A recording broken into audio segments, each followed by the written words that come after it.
Hello, friends. Today's Bible passage is Judges chapters 10 and 11. After the time of Abimelech, a man of Issachar, Tola, son of Puah, the son of Dodo, rose to save Israel. He lived in Shamir, in the hill country of Ephraim. He led Israel 23 years. Then he died, and was buried in Shamir. He was followed by Jair of Gilead, who led Israel 22 years. He had 30 sons, who rode 30 donkeys. They controlled 30 towns in Gilead, which to this day are called Havoth Jair. When Jair died, he was buried in Kamon. Again the Israelites did evil in the eyes of the Lord. They served the Baals and the Ashtoreths, and the gods of Aram, the gods of Sidon, the gods of Moab, and the gods of the Ammonites, and the gods of the Philistines. And because the Israelites forsook the Lord, and no longer served him, he became angry with them. He sold them into the hands of the Philistines and the Ammonites, who that year shattered and crushed them. For 18 years they oppressed all of the Israelites on the east side of the Jordan in Gilead, the land of the Amorites. The Ammonites also crossed the Jordan to fight against Judah, Benjamin, and the house of Ephraim. And Israel was in great distress. Then the Israelites cried out to the Lord, "We have sinned against you, forsaking our God and serving the Baals." The Lord replied, "When the Egyptians, the Amorites, the Ammonites, the Philistines, the Sidonians, the Amalekites, and the Maonites oppressed you, and you cried to me for help, did I not save you from their hands? But you have forsaken me and served other gods, so I will no longer save you. Go and cry out to the gods you have chosen. Let them save you when you are in trouble." But the Israelites said to the Lord, "We have sinned. Do with us whatever you think best, but please rescue us now." Then they got rid of the foreign gods among them and served the Lord. And he could bear Israel's misery no longer. When the Ammonites were called to arms and camped in Gilead, the Israelites assembled and camped at Mizpah. The leaders of the people of Gilead said to each other, "Whoever will launch the attack against the Ammonites will be the head of all those living in Gilead." Jephthah the Gileadite was a mighty warrior. His father was Gilead. His mother was a prostitute.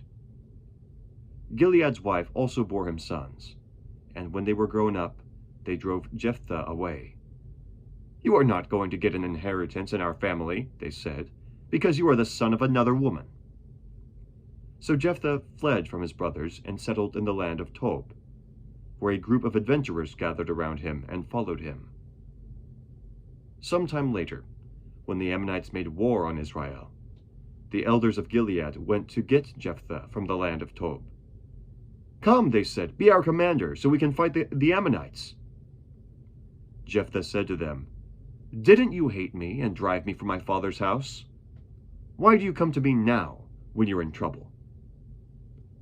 The elders of Gilead said to him, "Nevertheless, we are turning to you now. Come with us to fight the Ammonites, and you will be our head over all who live in Gilead." Jephthah answered, "Suppose you take me back to fight the Ammonites, and the Lord gives them to me. Will I really be your head?" The elders of Gilead replied, "The Lord is our witness. We will certainly do as you say." So Jephthah went with the elders of Gilead, and the people made him head and commander over them. And he repeated all his words before the Lord in Mizpah. Then Jephthah sent messengers to the Ammonite king with the question, "What do you have against us, that you have attacked our country?" The king of the Ammonites answered Jephthah's messengers, "When Israel came up out of Egypt, they took away my land from the Arnon to the Jabbok, all the way to the Jordan. Now give it back peaceably." Jephthah sent back messengers to the Ammonite king, saying, "This is what Jephthah says. Israel did not take the land of Moab or the land of the Ammonites. But when they came up out of Egypt, Israel went through the desert to the Red Sea and on to Kadesh. Then Israel sent messengers to the king of Edom, saying, "Give us permission to go through your country." But the king of Edom would not listen. They sent also to the king of Moab, and he refused. So Israel stayed at Kadesh. Next they traveled through the desert, skirted the lands of Edom and Moab, and passed along the eastern side of the country of Moab, and camped on the other side of the Arnon. They did not enter the territory of Moab, for Arnon was its border. Then Israel sent messengers to Sihon, king of the Amorites, who ruled in Heshbon, and said to him, "Let us pass through your country in our own place, to our own place." Sihon, however, did not trust Israel to pass through his territory. He mustered all his men, and encamped at Jahaz and fought with Israel. Then the Lord, the God of Israel, gave Sihon and all his men into Israel's hands, and they defeated them. Israel took over all the land of the Amorites who lived in that country, capturing all of it from the Arnon to the Jabbok, and from the desert to the Jordan. Now since the Lord, the God of Israel, has driven out the Amorites out before his people Israel, what right have you to take it over? Will not you take what your god Chemosh gives you?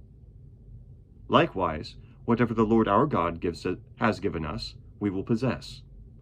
Are you better than Balak son of Zippor, king of Moab? Did he ever quarrel with Israel or fight with them?